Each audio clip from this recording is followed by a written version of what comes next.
Assalamualaikum warahmatullahi wabarakatuh. Innalhamdulillah nahmaduhu wa nasta'inuhu wa nastaghfiruh wa na'udzu billahi min shururi anfusina wa sayyiati a'malina may yahdihillahu fala mudilla lahu wa may yudlil fala hadiya lahu.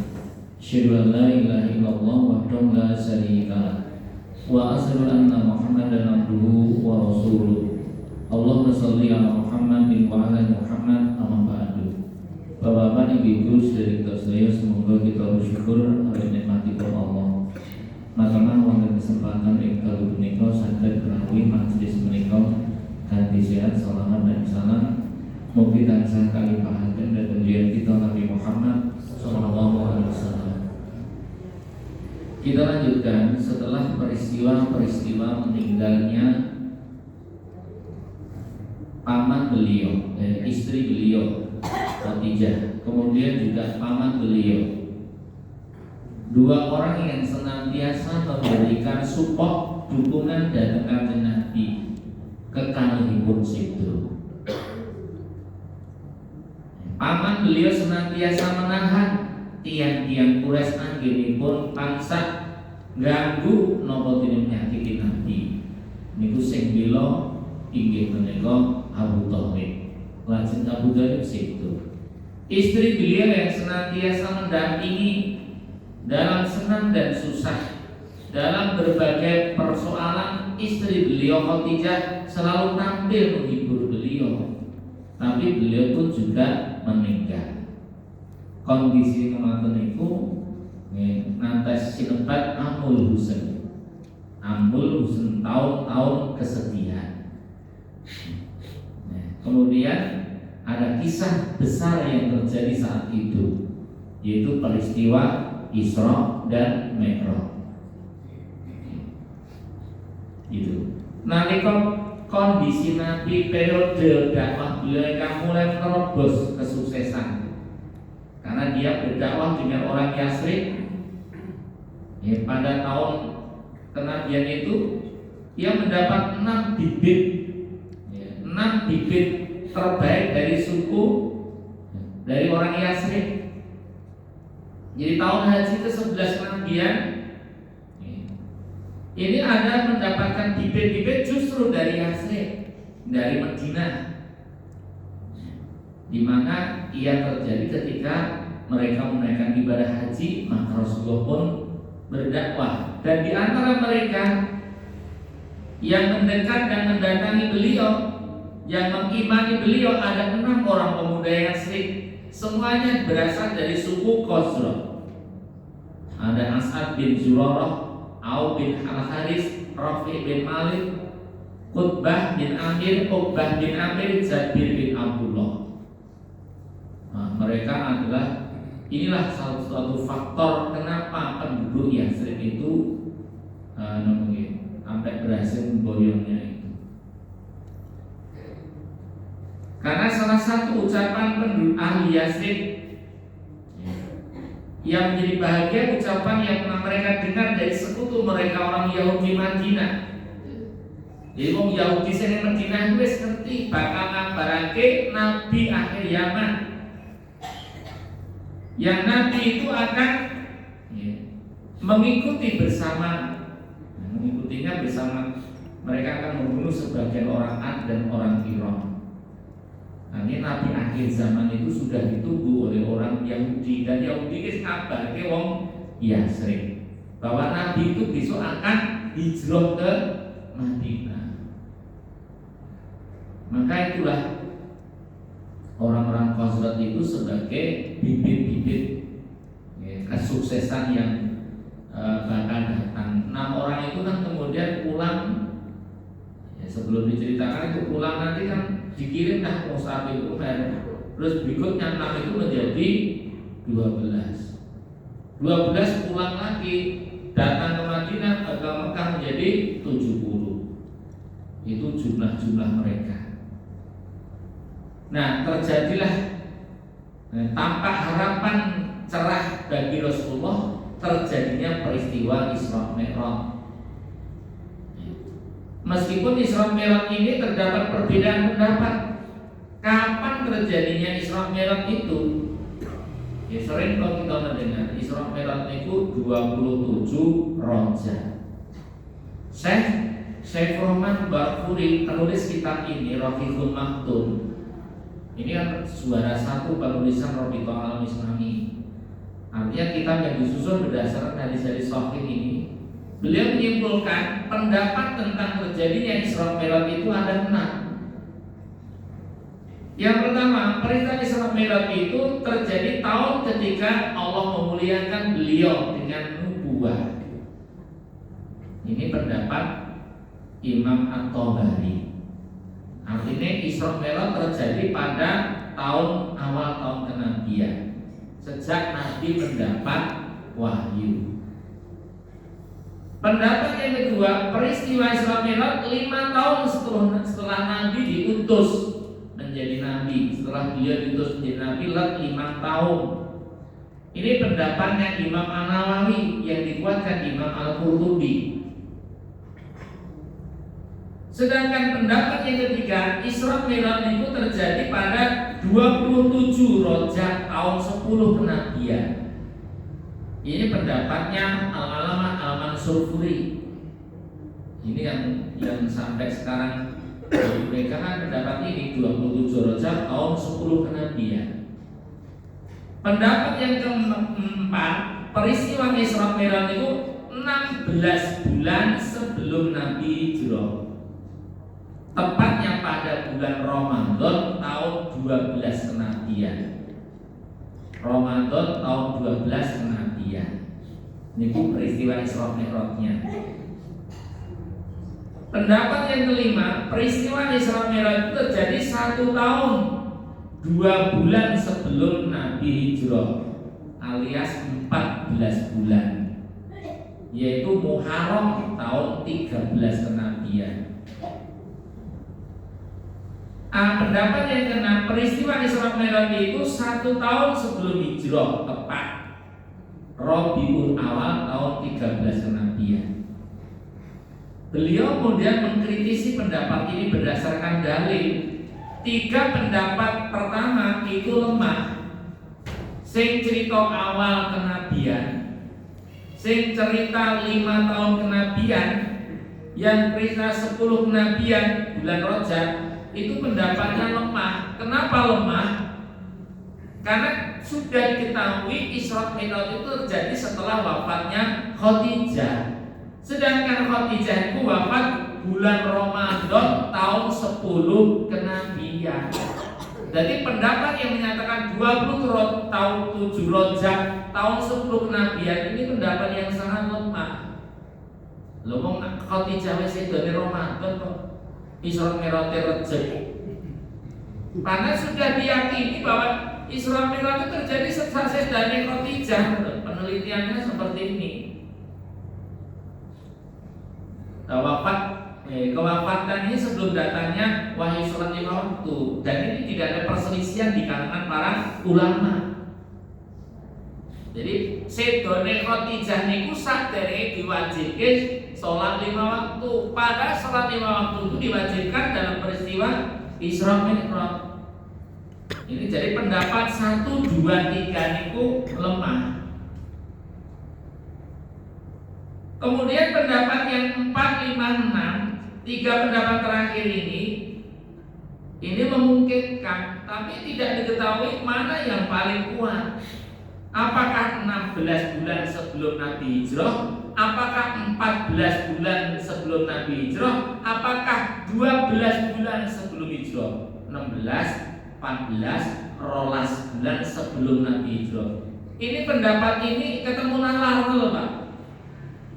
Ketemu nalar tahun 12 kenabian. Wong sedone Khadijah kan tahun 10 kenabian, kan nalar.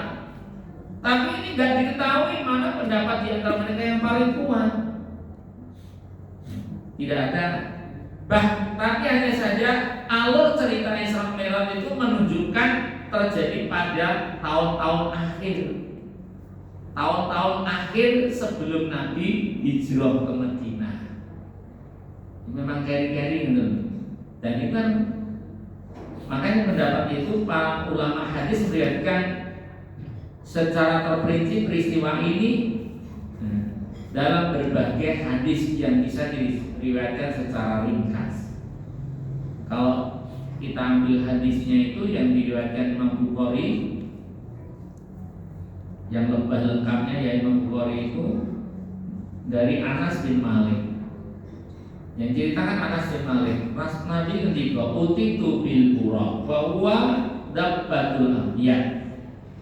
Didatangkan kepadaku seekor binatang buraq wa huwa dabbatul anbiya tawilul fawqal himar dunal bahli. Buraq itu adalah dabbatul anbiya, binatang yang putih. Tawilun fawqal himar, lebih panjang daripada keledai.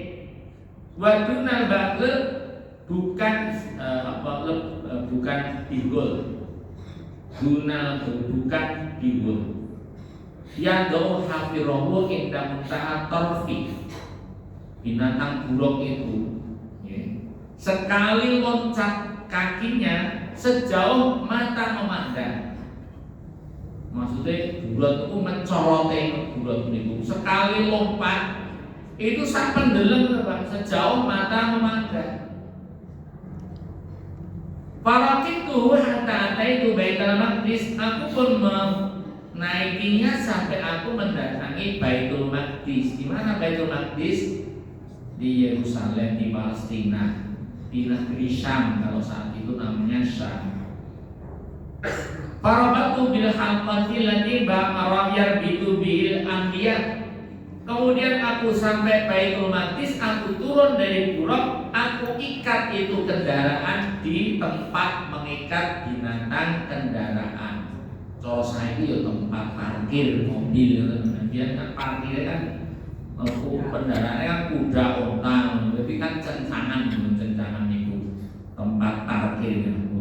Nabi itu yuk parkir yuk cencang Pak. Ini kan pelajaran wong yo Jawa terus wes pasar Gusti Allah bilang yo rati kunci rati gembok yang nek ilang yo kakek tulung-tulung.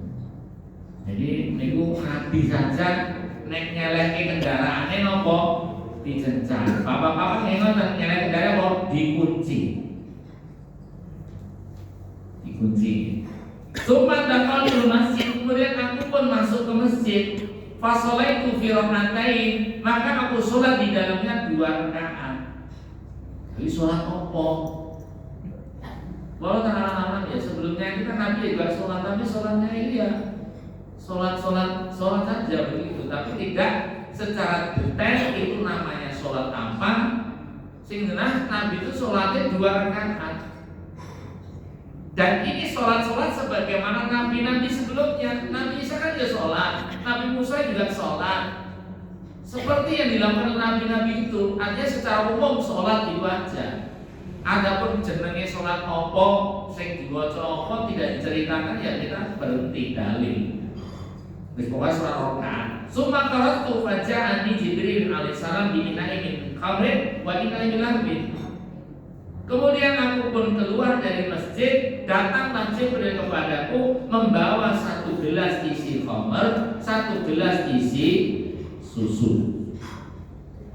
Seakan Jibril itu meminta Muhammad untuk memilih. Fahtar tulambat, maka Rasulullah SAW memilih segelas susu. Faqala Jibril, maka Jibril berkata, "Ikhtartal fitrah." Hei Muhammad, engkau telah memilih kesucian. Benar gue. Untung gue milih kesucian. Mau gue milih khamr, tadi yang aku mau milih susu itu mantep kok. Ngomongnya Nabi waktu itu milih khamr dulu dan kita yo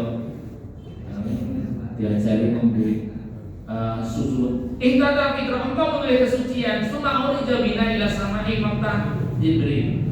Kemudian beliau dinaikkan ke langit yang ke-1. Pas kata Jibril minta izin. Fakila man anta, siapa anda? Qala Jibril, saya Jibril. Ini dalil. Mungkin arep pertama yo dodok-dodok minta izin. Terus nek sing di omah kita kok dijawab jenenge. Kula nuwun sinten niku? Kula sinten? Nuwun wis iku. Mulane jenenge sing omah kan meraba-raba, khawatir sapa-sapa sing bisa sing dar bertamu kan ora tenang, Pak. Nek nyebut jeneng sing di rumah kan layak, si kula ya wis. Maka perlu dijelaskan man anta, qala Jibril. Ketika ditanya siapa itu, ia menjawab Jibril. Wa kan mengatakan kok kaya orang burung siji, lah jenengan kali sinten? Muhammad. Jadi jelas ke kancane. Waqad bu'isa ilaihi, apakah dia telah diutus? Qad bu'isa ilaihi. Fa futiha lana baina nabi Anda. Wa rahab babi wa da'a li khair. Ternyata ketika dibuka pintu langit pertama ada Nabi Adam dan dia mengucapkan selamat, menyambut gembira kepada kanjeng Nabi itu, lanjut mendoakan untuk kanjeng Nabi itu kebaikan. Semua ala jabina ila sami-sami, kemudian dia akan ajak naik kedua. Pas datang Jibril alaihissalam, kemudian Jibril minta izin lagi sama pembicaraan dengan yang pertama. Siapa Anda? Jibril. Siapa bersama Anda? Muhammad. Apakah telah diutus? Telah diutus. Fakulti halana faida. Kemudian dibuka buka faida bi'ibnai khalani Isa bin Maryam wa Yahya bin Zakaria. Kemudian ketemulah di langit kedua, pintu langit kedua itu, di sana ada Ibnu Khalani, jadi anak bibiku, yaitu Isa bin Maryam, Yahya bin Zakaria.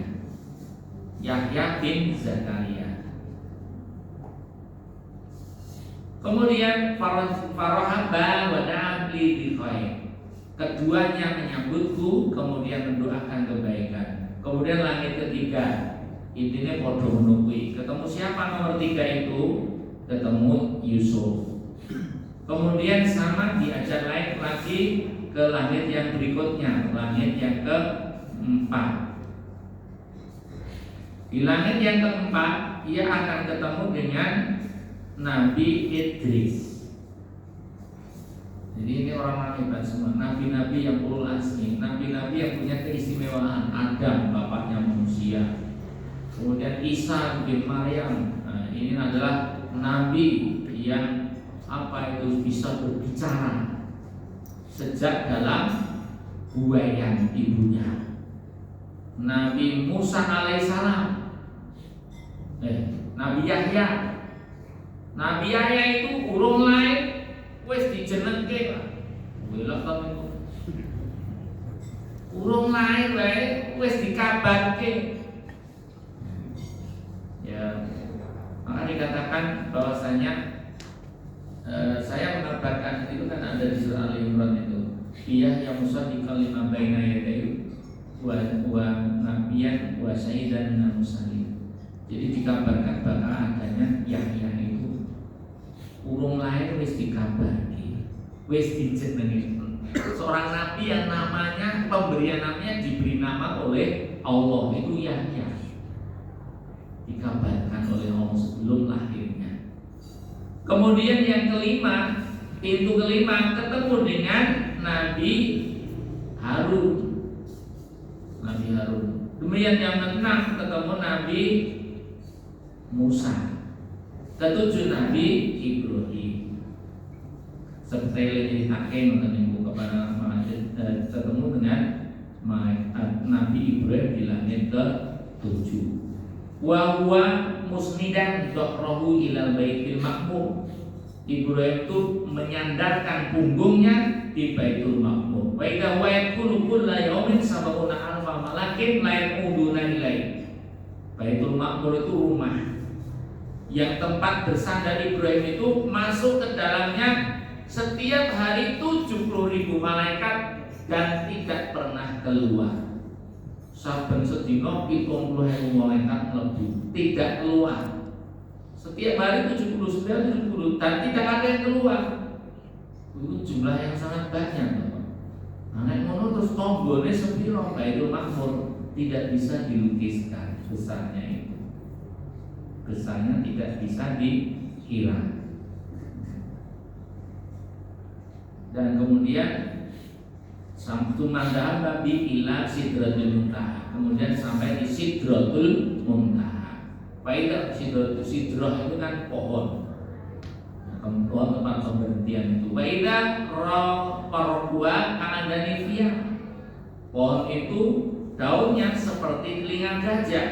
Faidah Samaruah Kalkila, buahnya itu seperti tempayan sate buah gede.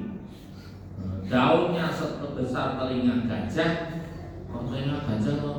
Wis pokoke waktu semono iki iso ngarani gede iki godhongane ya kaya telinga gajah. Ora enak ya. Ya kan itu ya. Kemudian seperti kilau, seperti sate buah gedene buah. Falamma ghasyya min amrillah ghasyya tagayyurat, ketika itu diselimuti oleh Allah berubahlah. Fama ahadun min khalqillahi ayasnatiya ayan ataha min husniha. Tidak ada seorang pun makhluk Allah yang bisa melukiskan keindahannya. Fa'auha ilayya ma'auha, kemudian Allah mewahyukan kepadaku, kata Nabi, fafaradu alayya khamsina salatan. Maka Allah menurunkan, mewahyukan kepadaku untuk umatku salat 50 kali fi kulli yaumin wa lailah, setiap sehari semalam. Fanazaltu ila Musa alaihissalam. Kemudian aku pun turun melewati pintunya Nabi Musa. Di langit berapa tadi? 6. Maka ditanya oleh Rasulullah, ditanya oleh Musa, ma farada rabbuka ala ummati, Muhammad, apa yang diturunkan Tuhan kepada umatmu? Kuntu khamsina salat, 50 kali sholat sehari semalam. Wahai Musa, qala Musa lajeng mendhawuhi kanjeng Nabi, irji ila rabbik fas'al ta'fi fa in matakan ayat tibuna dari we bali meneh Muhammad, we bali meneh neng matur karo Allah, nyuwun keringanan, umat ora bakal iso mampu sholat ping 50 sedina srone. Sholat ping 50 sedina srone mampu ora. Lima waktu.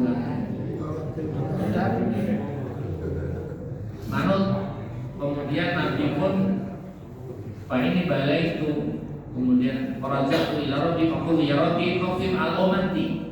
Aku pun kembali kepada Allah, ya Allah khafif al ummati, berikan keringanan kepada umatku. Maka fahatta anni khamsan, di kroting 5. Tambah 5. Mudun dari Nabi Musa, terus jangan meneh, ora bakal kuat yang tambah 5. Kroting meneh 30. Munggah medun ngantek ping 9. Krotingane ngantek terakhir Allah kemudian itu, ya Muhammad, innahunna khamsu salamatin fi kulli yaumin wa lailah. Iki 5 kali sehari semalam, sholat 5 waktu. Likuli sholatin asrun, ning ganjarane setiap sholat 10. Wa dzalika khamsuna shalah, dan itu menjadikan tetap dari kewajiban 50 sholat itu tetap. Hanya saja pelaksanaannya itu 5 kali. Karena apa? Allah melipat gandakan setiap sholat kebaikan itu 10 kali lipat. Jadi dikerjakan 5 kali, maka dia mendapat pahala 50 kali. Ini kan kemurahan Allah yang tidak diberikan. Ini rahmat Allah, rahmat yang diberikan oleh Allah kepada umat Muhammad. Wa man hamma bi hasanatin falam ya'malha kutibat lahu hasanatan. Lan ngerti Muhammad, sapa wong sing duwe niat becik urung sida kelakon, tinulis tumrap dhewe iki satu kebaikan. Faina milaku tibalahu asrun, sapa wong sing niat becik terus ditindakake, ganjarane dipengke ping 10. Itu karena sholat tadi diringkes dari 50 dari 5, terus dari kaidah umum, setiap amalan itu dibalas 10 kali lipat. Maja ambil hasanati falahu asyru amsalihah. Siapa yang membawa satu kebaikan dilipat gandakan 10. 10. Maca Quran ya 10, sholawat ya 10. Ngoten itu pahala 10. Puasa juga 10. Itu 10 itu mayoritas. Meskipun ada yang lebih tak terhitung. Sebaliknya, wa man hamma bi sayyi'ah falam ya'mal lam tuktab syai'an. Sapa wong niat elek ora sida ditindakake, ora entuk apa-apa, ora ditulis apa-apa.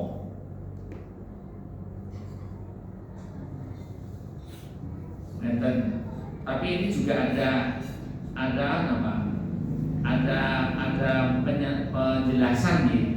Nah ini jadi wong niat Allah ora sida kelakon, kuwi ora ditulis apa-apa. Ning wong niat elek kuwi kelakon ditindakake, ditulis satu saja. Iki iso dijembarke. Jembarke pripun? Satu.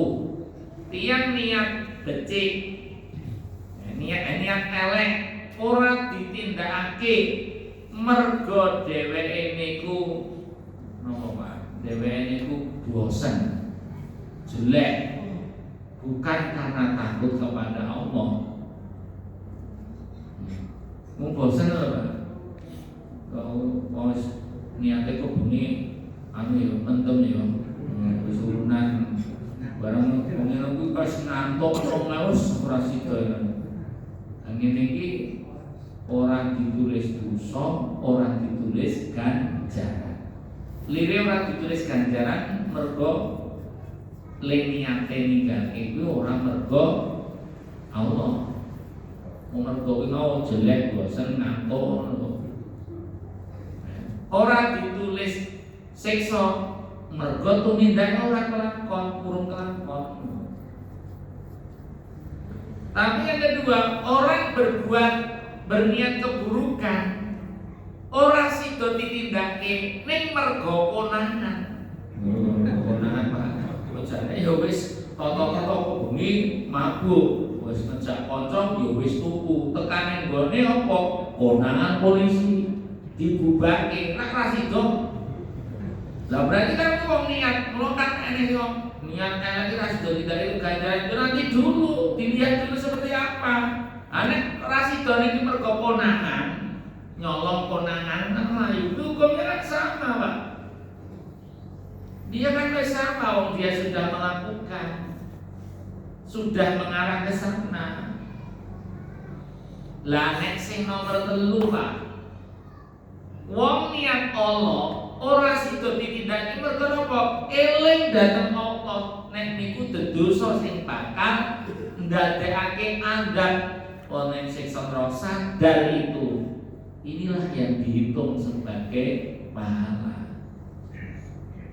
Jadi harus ada perincian ini, tidak cuma tahu itu penjelasannya harus dirinci.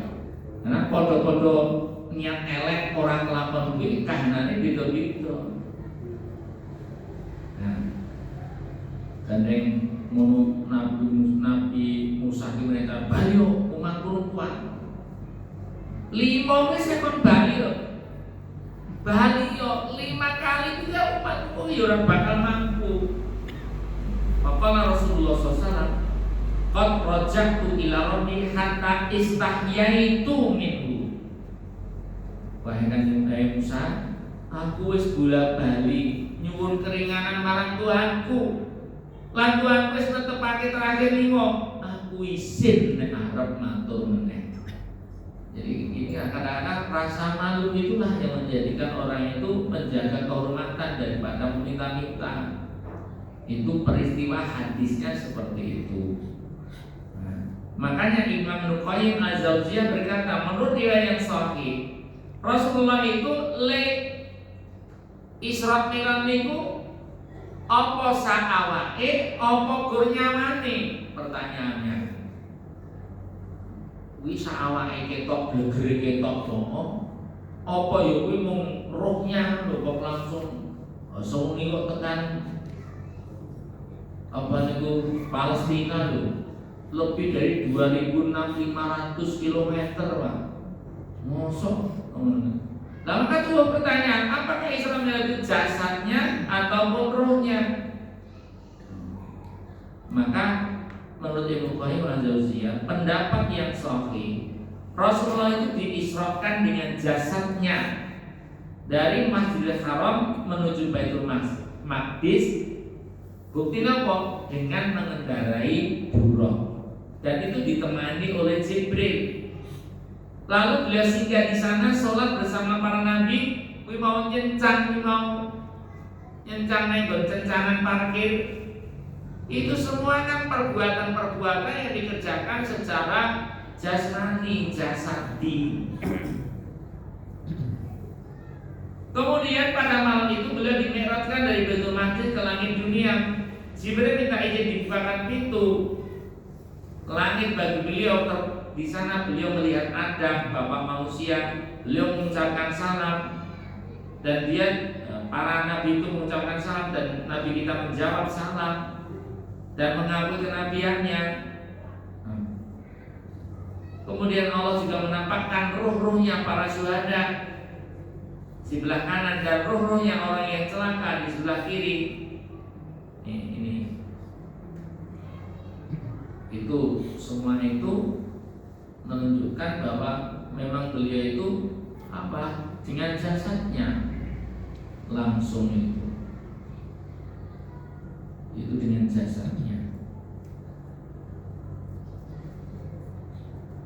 Kemudian Ibnu Qayyim juga menyinggung perbedaan pendapat seputar melihat beliau terhadap Tuhannya. Kan dia melihat Tuhannya. Maka hal ini juga disebutkan oleh Ibnu Taimiyah. Yang intinya pendapat yang disebutkan menyatakan bahwa penglihatan beliau dengan mata telanjang itu tidak valid, tidak sahih. Melihat Allah secara kasat mata itu kurang valid, kata beliau Ibnu Qayyim itu. Karena ketika melihat itu kan palama takosyaha, itu kan dikelilingi dengan kabut seperti disamarkan. Maka kalau itu penglihatan secara mata telanjang tidak, pendapatnya tidak benar.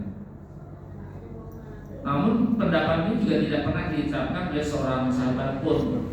Sedangkan menurut Ibnu Abbas, ru'yah beliau itu mutlak. Ru'yah beliau itu dengan hati. Tidak berarti bahwa pertama menafikan kedua. Jadi ada penglihatan itu secara dohir mutlak, ada juga penglihatan secara hati. Karena menurut beliau itu keduanya itu tidak menafikan satu dengan yang lain. Tentang pendapat yang demikian itu. Apalagi Ibnu Qayyim ketika mengomentari dalam surat An-Najm, summa dana fadadana. Kemudian beliau mendekat semakin mendekat. Kalimat mendekat di sini bukan dimaksud di dalam kisah Isra. Mendekat itu dalam surat An-Najm itu adalah mendekatnya Jibril. Karena seperti yang diceritakan oleh Aisyah dari Ibnu Mas'ud, mereka mendekat, tumadana fadadana. Kemudian dia mendekat. Di surat An-Najm itu tidak kata beliau tidak terkait dengan itu peristiwa Sidratul Muntaha. Kemudian di dalam sebagian riwayat kejadian pembelahan dada sebelum terjadinya Isra Mi'raj. Karena kisahnya itu Nabi kan dibelah dadanya, kemudian dibersihkan kotorannya itu dengan air Zam-Zam, kemudian dimasukkan kembali, diberikan hikmah. Ini sehingga peristiwa pembelian dada beliau terjadi saat ini. Dalam perjalanan ini Nabi juga melihat berbagai kejadian-kejadian selama Isra Mi'raj itu. Yang pertama tadi sebelum berangkat ditawari susu dan khamar. Beliau memilih susu. Ini berarti dia telah memilih fitrah. Engkau telah memilih fitrah. Seandainya engkau memilih arak atau khamar, umatmu akan tersesat. Dalam peristiwa Isra Mi'raj itu beliau juga melihat 4 buah sungai, 4 buah sungai di surga, yang 2 sungai nampak dan 2 sungai tersembunyi. Jadi di swarga beliau diperlihatkan 4 sungai, 2 sungai nampak, 2 sungai tersembunyi. 2 sungai yang nampak ada sungai Nil dan sungai Efrat, yaitu unsur keduanya itu. Sedangkan yang tidak nampak adalah 2 sungai di surga. Maknanya, ya, barangkali maknanya melihat sungai Nil dan Efrat tersebut sebagai isyarat akan keberadaan Islam di kedua wilayah itu, Mesir dan Efrat, itu kan Irak. Jadi itu kan eksistensi Islam di daerah itu. Ada yang berpendapat demikian, karena sing ketok ada diperlihatkan 2 sungai, sing ketok kuwi ya sing ning dunya kuwi Nil atau Efrat, sing ra ketok sungai yang ada di surga. Beliau juga melihat malaikat Malik, penjaga neraka, sing perawakannya kurang tahu guyu. Wajahnya itu tidak pernah terpancar kegembiraan dan keceriaan. Maknanya dia pokoknya serem, karena beliau juga malaikat Malik. Beliau juga melihat para pemakan harta anak yatim secara zalim. Bibir mereka seperti bibir unta, tebel-tebel besar. Ungkapannya makan bandarnya anak yatim. Mulut mereka dilampari dengan sepotong api dari neraka sebesar batu genggaman tangan. Setiap dilempar masuk mulut, batu dari api itu keluar berdoli tekan buburnya. Alhamdulillah. Ini dilihatkan oleh beliau para pemakan harta anak yatim yang zalim. Alladzina yaquluna amwala yatama dzulma inna yaqulu fi butunihim nar. Itu persis ayat itu, surat Maidah. Surat An-Nisa awal. Orang yang memakan harta anak yatim secara zalim itu makanan seperti makan di perutnya itu api, itu mau dilemparkan batu dari api masuk mulut keluar bubur. Kemudian beliau melihat pemakan riba yang perut mereka buncit, bahkan dia tidak mampu beranjak dari tempat duduk di tempat mereka. Waktu berbira sok tangi gambar belas.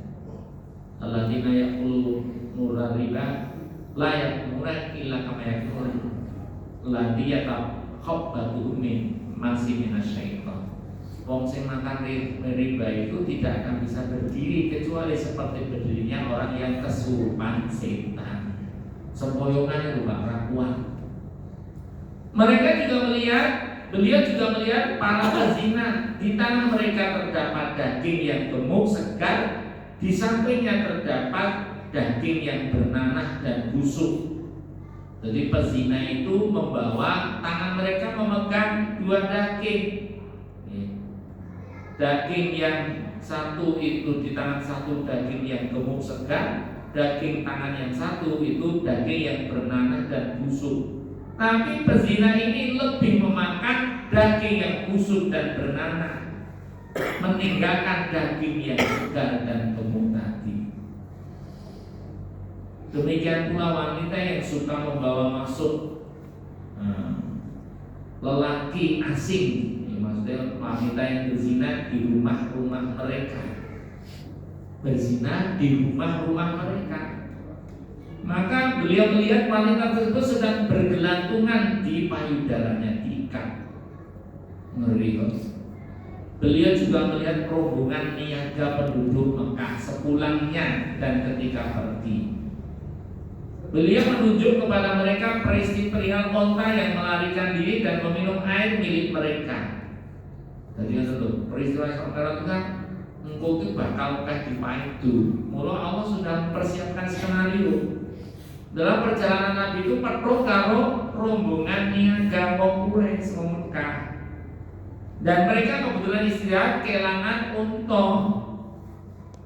Dan Nabi itu mengambil air bekal mereka diminum. Jadi dia itu kaget, loh banyu kontek. Mereka nggak tahu kalau yang ambil Nabi. Loh banyu kok kontek, mau saya ke bawah kontek kabeh.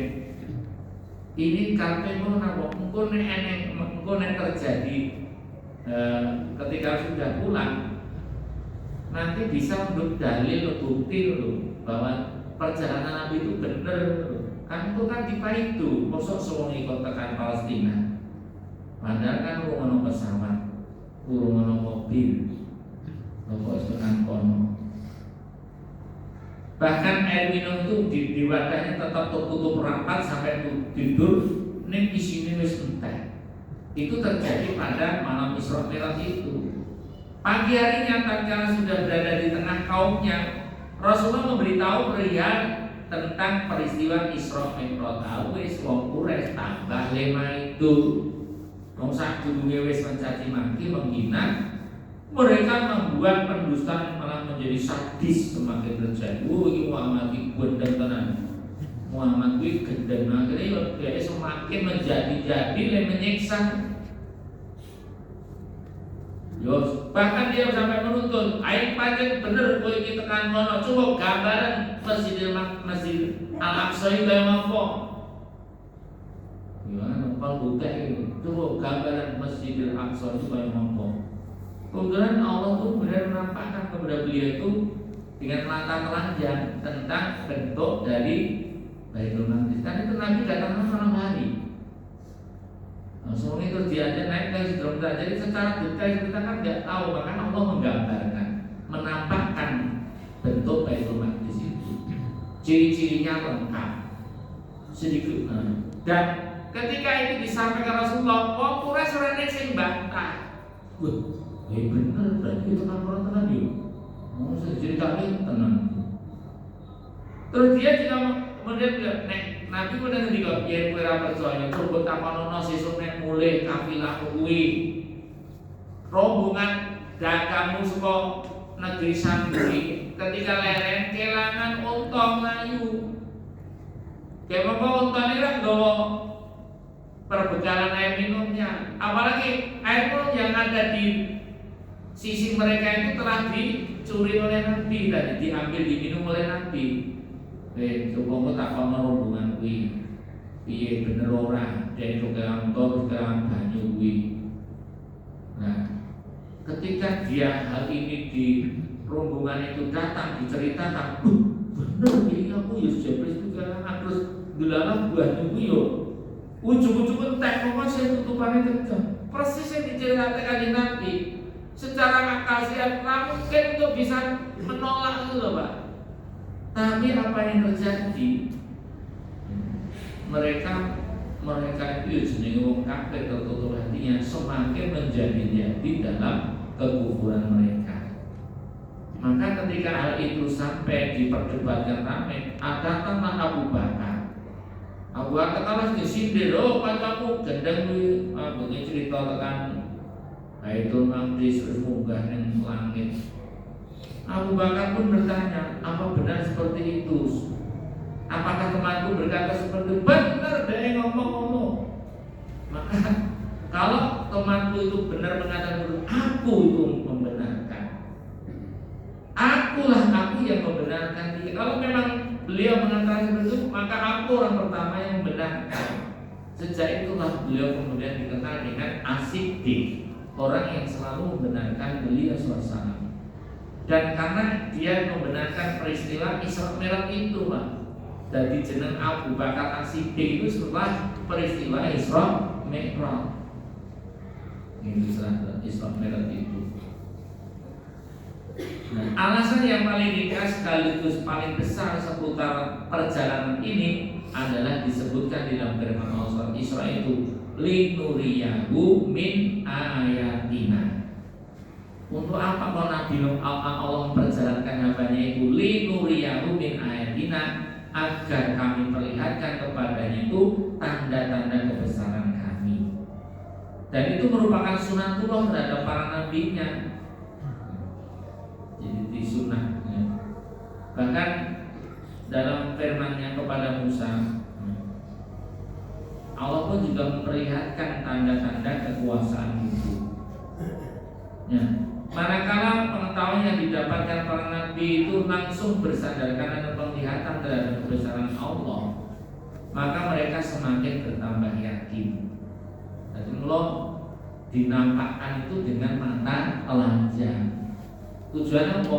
Benar-benar yakin, agar dia benar-benar meyakini itu. Nah, sehingga apa? Mana orang-orang itu menjadi apa? Orang yang iman semakin beriman, orang kafir semakin dalam kekafirannya itu. Ada beberapa hikmah rahasia di balik sisi perjalanan beliau. Yang sudah ayatnya itu banyak dibahas. Akan tetapi secara ringkas, perjalanan beliau itu apa itu? Hakikat ringan yang terpancar dari sumber perjalanan yang berkaitan adalah mengalir derasnya menuju taman-taman surga, dari taman-taman Bunasirun Nabawiyah. Artinya dalam peristiwa Isra Mi'raj itu memang terkandung faedah-faedah yang sangat banyak, yaitu bukti-bukti kebesaran Allah, kewajiban sholat 5 waktu, hukum-hukum terkait dengan berbuat baik dan buruk, dan juga apa? Balasan-balasan Allah kepada para pelaku maksiat. Itu banyak diceritakan di dalam peristiwa Isra Mi'raj itu. Sehingga ini kalau Nabi itu diperlihatkan secara langsung, melihat secara langsung, itu loh Pak, nek langsungan gitu, luweh yakin. Coba Nabi tidak hanya diceritakan, tapi nonton kahanan penghuni neraka, perzina, pemakan harta yang yatim, itu diperlihatkan secara langsung. Itu menjadi apa? Keyakinan beliau itu semakin kuat. Demikian pula ketika beliau menerima wahyu surat ini langsung, kepada ditimbali langsung, ini juga lebih membekas. Sehingga Nabi sampai berkata, karena kewajiban ini diterima langsung oleh Allah, maka beliau itu sampai mengatakan wajuhnya liyas-sholah, dijadikan mataku itu terasa indah ketika dalam keadaan sholat. Kenapa? Langsung Nabi dawuh saking Allah. Bapak, ibu-ibu, makanya sikap Isra Mi'raj ini meski tidak ada pendapat yang paling sahih tentang kapan itu, pelajaran kita apa? Yang penting kita itu membenarkan peristiwanya karena dalilnya sahih. Adapun kapan tanggalnya pelaksananya itu tidak penting bagi kita.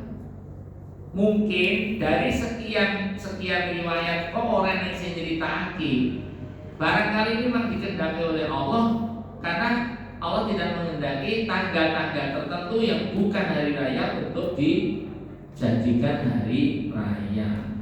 Wis dikersai dengan Allah Pak. Mungkin itu karena itu bukan hari raya yang pantas untuk dirayakan, maka tidak ada keterangan yang jelas. Itu kalau Idul Adha kan jelas, Idul Fitri ya jelas, tanggal 1 Syawal, Idul Adha 10 Dzulhijjah itu jelas. Tapi nek Isra Mi'raj ora eneng Pak. Dan dikira ya mungkin kehendak Allah, mosok ngapalke hadisnya diri-diri dawa do diapalke do dicatet kok. Kok ora takon iki kapan itu ya biyen itu berane sing nyatet niku. Itu barangkali dikehendaki kalau seandainya itu benar tentu tidak akan mungkin dilupakan oleh umat. Makanya ini berarti kita kan nggak perlu untuk merayakan itu Isra Mi'raj. Kenapa? Tanggalnya orang jelas. Kenapa orang jelas? Ya memang Allah tidak menghendaki itu sebagai hari raya yang diagungkan. Semoga ada faedahnya. Mari kita akhiri. Subhanakallahumma wa bihamdika, asyhadu an la ilaha illa anta, astaghfiruka wa atubu ilaik. Assalamualaikum warahmatullahi wabarakatuh.